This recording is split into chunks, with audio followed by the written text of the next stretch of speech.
यह बात है ईस्वी 2007 से 2065 के बीच की। चाइना की। चाइना के सबसे बड़े 3 साम्राज्यों में जंग चल रही थी। वी साम्राज्य, ऊ साम्राज्य और सू साम्राज्य। सू साम्राज्य के एक जनरल चू कोलियांग किसी वजह से अपनी सेना को एक दूसरे दूर वाले कैंप में भेज देते हैं और खुद मुट्ठी भर सिपाहियों के साथ एक छोटे से राज्य में रुक जाते हैं। कुछ वक्त ऐसे ही गुजर जाता है और उसी दौरान एक अनपेक्षित घटना हो जाती है जिसके लिए कोई भी तैयार नहीं था। एक दिन लियांग का पहरेदार उसके पास आता है और उसे बताता है, मालिक, कुछ सिपाहियों ने कहा है कि आपका दुश्मन सिमाई बड़ी तादाद में सेना लेकर इसी शहर की ओर आ रहा है। कितनी बड़ी सेना? लियांग पूछता है। पहरेदार कहता है, लगभग 1.5 लाख। लियांग अपने आप को आशाहीन परिस्थितियों में पाता है क्योंकि उसके पास गिन चुनकर 100 सिपाही होंगे। पहरेदार की बात सुनकर आसपास के लोग डर जाते हैं और उन्हें यह लगने लगता है कि उनका नामचीन लीडर अब पकड़ा जाएगा। लियांग ने उस वक्त अपनी परिस्थितियों को या फिर नसीब को कोसने में वक्त जाया नहीं किया। उसने तुरंत एक निर्णय लिया जिसकी आम आदमी कभी कल्पना भी नहीं कर सकता। उसने अपने सिपाहियों से कहा, शहर के अपने सारे झंडे नीचे ले लो, मुख्य दरवाजा खोल दो और तुम सब कहीं जाकर छुप जाओ।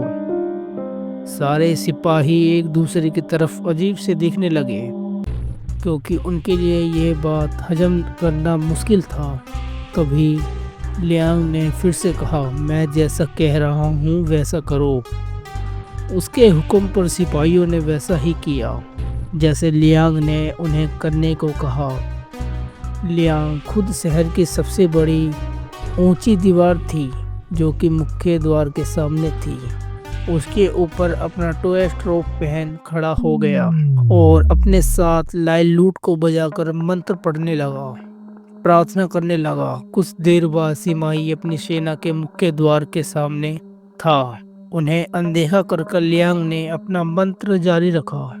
सेना के सबसे आगे खड़ा था सिमाही, जिसने की दीवार पे खड़े शख्स को यानी कि चको लियांग को देखते ही पहचान लिया।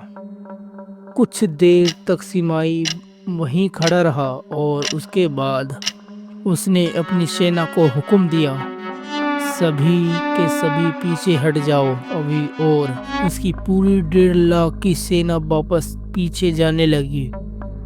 आखिर ऐसा हुआ क्यों? अगर एक शब्द में सवाल का जवाब देना हो तो वो होगा रेपुटेशन। और इसी पे आधारित है ताकत का 5वां नियम, 48 laws of power. So much depend on your reputation. Guard it with your life. यानी कि अपनी आपकी प्रतिष्ठा पर बहुत कुछ निर्भर करता है। अपनी जिंदगी को सामने रखकर उसका बचाव कीजिए। पहचान ताकत की बुनियाद होती है और एक अच्छी पहचान आपको जीत दिलाने में काफ़ी होगी। किसी इंसान की प्रतिष्ठा पर यानी कि पहचान पर वार कीजिए और वह कमज़ोर पड़ जाएगा और अपनी बुनियादी चोट खाएगा। इसलिए अपनी पहचान को अभेद्य बनाइए। हर तरह के हमले के लिए तैयार रहिए। अपनी प्रतिष्ठा के बचाव के साथ साथ दुश्मन की प्रतिष्ठा के साथ उसे भेदने की कोशिश कीजिए। अगर आप कामयाब रहे तो आपको खड़ा होकर देखना होगा, प्रतिष्ठा से कमज़ोर आपके दुश्मन को लोग नोच कर खा जाएंगे। चको लियांग के एग्जाम्पल को फिर से देखते हैं। चको लियांग एक और नाम से जाना जाता था, द स्लीपिंग ड्रैगन। उसकी रणनीतियाँ तीनों साम्राज्यों में मशहूर थी।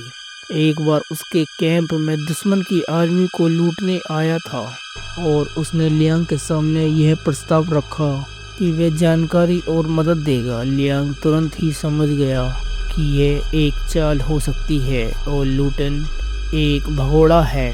लियांग ने उसका सर कलम करने का आदेश दिया और बिल्कुल आखिरी मिनट पर रोक दिया। अपने जान के लिए कांपते हुए लूटेंट के सामने अब लियांग ने ये प्रस्ताव रखा, अगर तुम हमारे लिए काम करोगे तो तुम्हारी जिंदगी बख्श दी जाएगी। वो मान गया और लियांग की तरफ से वे दुश्मनों को गलत जानकारी देने लगा। इस एक रणनीति पर उसने कई सारी लड़ाइयाँ जीती। एक और वक्त की बात है, लियांग ने एक बार मिलिट्री सील चोरी कर ली और उनसे नकली कागजात बनवाए जिन पर सेनाओं को दूसरी जगह पर जाने का फरमान था। ये कागज उसने दुश्मनी दलों में भेज दिए। कागजों पर मिलिट्री सील होने की वजह से सैनिकों ने भी उस पर यकीन कर लिया और वह शहर से दूर चले गए। उसी वक्त लियांग ने उस राज्य पर काबू करके नियंत्रण हासिल कर लिया।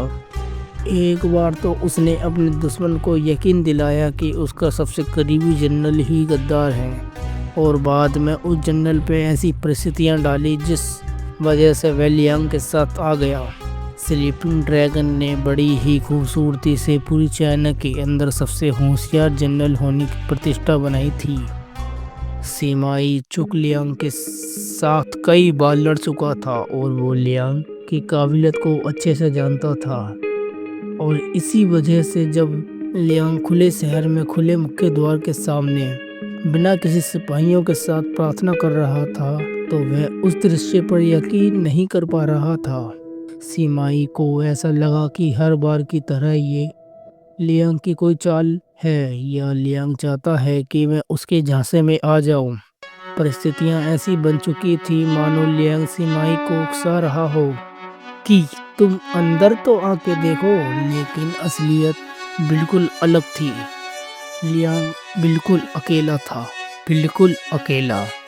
इस बार सच में अकेला, लेकिन लियांग की प्रतिष्ठा का डर इतना बड़ा था कि सीमाई अपने 1.5 लाख सिपाहियों के साथ भी अंदर जाने की हिम्मत नहीं कर पाया। This is the power of reputation. Liang ने जिस तरह से अपनी रेपुटेशन बनाई थी उसके दुश्मनों के लिए ये सबसे बड़ी दीवार थी जिसे भेदना बहुत मुश्किल था और यह दीवार काफी थी। सीमाई को पीछे